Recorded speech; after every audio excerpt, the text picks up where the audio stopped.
Grâce, paix, bénédiction du Seigneur sur vous, Don Luc Bodéa, évêque de la catholique apostolique brésilienne, exorciste. Le thème a changé un peu, sinon c'est l'entrée triomphale de Jésus à Jérusalem.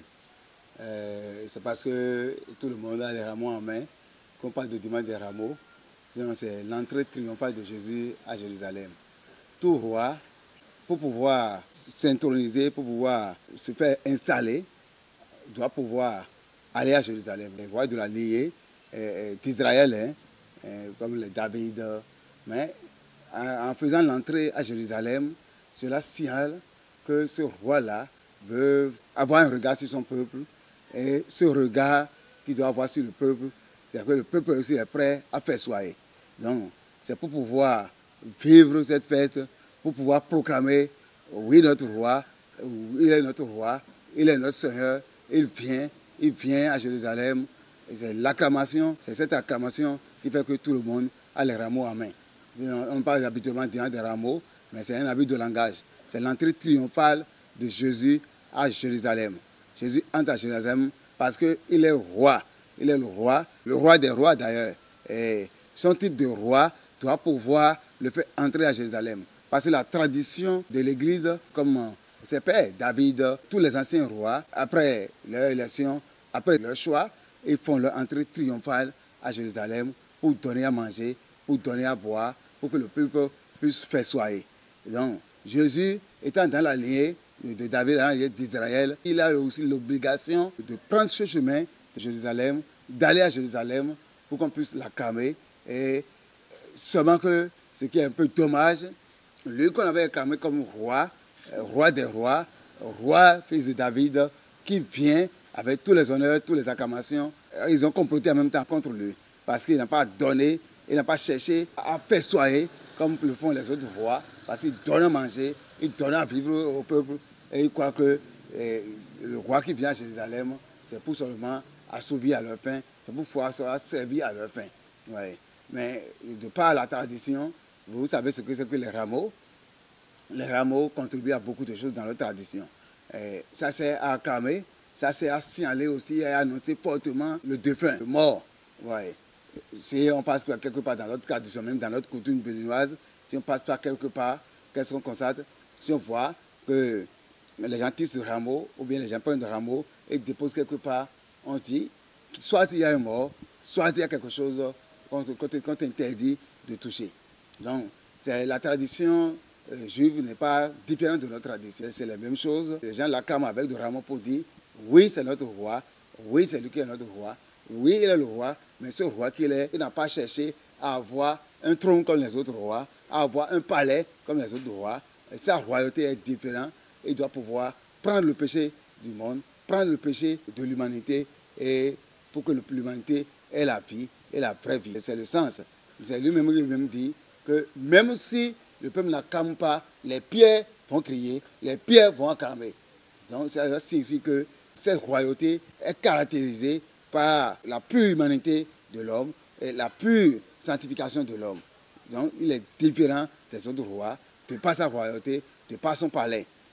Au moment où les autres rois ont des sièges, des trônes, lui, son trône, c'est dans le cœur de l'homme.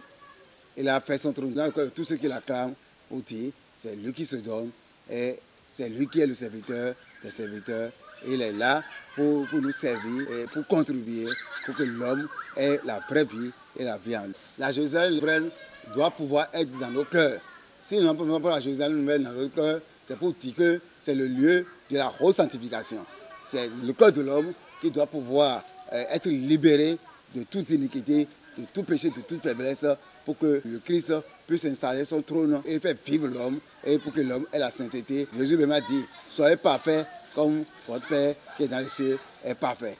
Donc, vous voyez, pour que l'homme soit saint, il faut forcément que la Jérusalem nouvelle, qui est dans le cœur de l'homme, qui se trouve dans le cœur de l'homme, qui doit être dans le cœur de l'homme, soit activée, et l'homme puisse avoir la conversion pour avoir le trône de Dieu dans son cœur. Les rameaux, c'est pour annoncer que le Christ qui est mort, le Christ qui est notre roi, il veut subir la passion, il veut maintenant mourir pour l'humanité.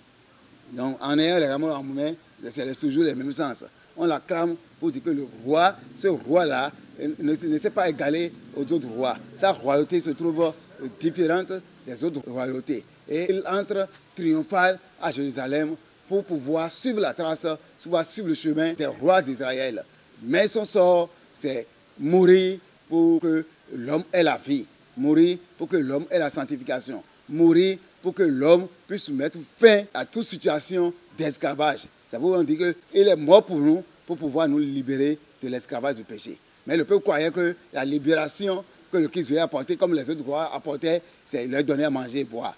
Alors la libération que le Christ veut apporter, c'est au plus profond d'eux-mêmes. Ce n'est pas leur donner à manger et à boire, mais c'est les libérer de l'esclavage du péché. Déjà, avec les rameaux, dans la passion du Christ, juste après l'avoir acclamé, on annonce sa passion. On annonce qu'il est mort. Vous voyez. Et c'est l'intermédiaire là, les rameaux qu'il amène pour s'y aller, pour acclamer. Oui, c'est notre roi, oui, c'est notre Dieu. Mais les rois, et sa royauté n'est pas de ce monde, comme on le dit, mais sa royauté, c'est pour donner la vie. Il doit souffrir la passion pour que l'homme ait la vie. Et il ne faut pas oublier, parce qu'on rappelle toujours que cette mort qu'il doit subir et sa résurrection nous amène à savoir ce que c'est que Dieu. Parce que l'homme est dans une faiblesse. Avant, sans que le Christ ne prenne pas le chemin de la mort, le chemin de la croix et de la mort et de sa résurrection, s'il n'est pas mort et ressuscité, personne ne peut connaître Dieu. C'est à partir de cet instant qu'on voit Dieu en trois personnes. On sait que Dieu est Père, Fils et Esprit Saint. Et l'humanité aussi sait que maintenant, Christ qui est mort est aussi mort pour nous. Et il nous amène à mieux savoir ce que Dieu, l'homme, l'humanité entière a le prix aux yeux de Dieu. Que Dieu s'attache à la nature humaine. Ouais. Le Christ a la nature humaine et la nature divine. Il est totalement Dieu et totalement homme. Sans mélange et sans changement. Ouais. Donc, il montre, il se révèle à nous. Il se révèle à nous. Et il se révèle à chacun de nous. Non seulement à l'humanité, mais à chacun de nous. À chacun de nous, d'autant qu'à partir de cet instant, nous savons que cette mort, le chemin de la mort que le Christ veut choisir, c'est pour montrer à chacun de nous que nous sommes des fils d'adoption. Nous sommes maintenant les héritiers du royaume. Nous sommes des héritiers du royaume. Et c'est l'épée même de ce chemin qu'il a pris, le chemin de la passion qu'il a pris. Et ce chemin, tout le monde doit savoir que nous sommes devenus nouveaux, nous ne sommes plus comme anciens, nous avons la conversion, nous sommes les fils d'adoption. Il est mort aussi, il a pris ce chemin pour nous donner la rédemption, le rachat. Il a payé le prix. Il s'est offert comme l'agneau. Aucun roi, avant, dans la tradition juive, ne s'est offert comme l'agneau. Lui, il prend le chemin, étant roi, parce qu'il doit aller forcément à Jérusalem, aller sur les traces de service des anciens rois et prendre maintenant le chemin de la passion pour montrer qu'il a payé le prix, il a payé le prix de notre sanctification, il a payé le prix de notre rachat, de notre rédemption. Ce chemin aussi est un chemin qui nous montre que nous ne sommes plus liés à aucun sacrifice. Si on nous demande aujourd'hui des sacrifices à faire, des trucs à tuer, nous devons savoir que lui, il s'est déjà mis comme l'agneau pascal, il a mis fin au sacrifice et que c'est le sacrifice particulier, notre sacrifice de l'âme, corps uni à lui qui cherche. Donc, ensuite, le chemin là qu'il a emprunté, c'est le chemin de la réconciliation. Parce qu'il nous réconcilie avec Dieu et il nous réconcilie avec nous-mêmes et avec le prochain. Et la loi de l'amour, c'est là même le chemin de l'amour. Au lieu de dire dimanche des rameaux, il vaudrait même dire dimanche de l'amour. Parce que le Christ s'est offert, s'est donné à nous. Aime ton prochain comme toi-même.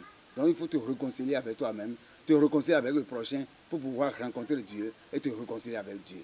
C'est un chemin capital. Chaque chrétien, à Pâques, doit pouvoir dire qu'il est dans la mort et dans la résurrection de Christ. Il doit pouvoir se purifier. Il doit pouvoir se purifier. Et la confession, ce n'est pas seulement la confession auriculaire, de bouche à l'oreille du prêtre. Ça, c'est des trucs nouveaux. Mais la confession dont on parle, c'est soi-même qui rencontre le Seigneur, qui rencontre Dieu dans son amour. Pour te dire, malgré que le Christ s'est offert pour moi, le Christ s'est sacrifié pour moi, le Christ m'a donné le salut, la rédemption, je continue dans ma faiblesse, je continue dans les iniquités. Je n'ai pas encore pris le chemin de la préconversion. Et ça doit pouvoir me toucher. Seigneur, tu t'es donné pour nous en sacrifice. Et nous on est encore resté l'un de toi, on est l'un de vous, on est l'un de la grâce, on est l'un de la vie. Donc, la confession, personne peut se confesser et demander l'absolution. Parce que Jésus a dit, ceux à qui vous avez remis les péchés seront remis. Donc, ce n'est pas forcément que la confession auriculaire qui fait le problème. La confession auriculaire du bouche à l'oreille du prêtre, d'ailleurs, ça devient une hypocrisie. Ça devient une hypocrisie totale pour certains. Non? La confession, c'est la personne même qui doit entrer à l'intérieur de lui-même, voir quelles sont ses faiblesses et comment remonter de ces faiblesses par la grâce et la plus grâce de Christ. Ouais, c'est un chemin capital. C'est un chemin capital. Ce chemin qu'il prend aussi, et il faut comprendre que non seulement c'est un chemin de réconciliation, mais c'est un chemin de la justification. Nous devons, en prenant ce chemin, c'est pour montrer que seul Dieu est capable de juger la conscience de l'homme. Personne ne peut juger la conscience de l'autre. Mais Dieu, c'est Dieu qui est justice. C'est Dieu qui nous amène à la grâce.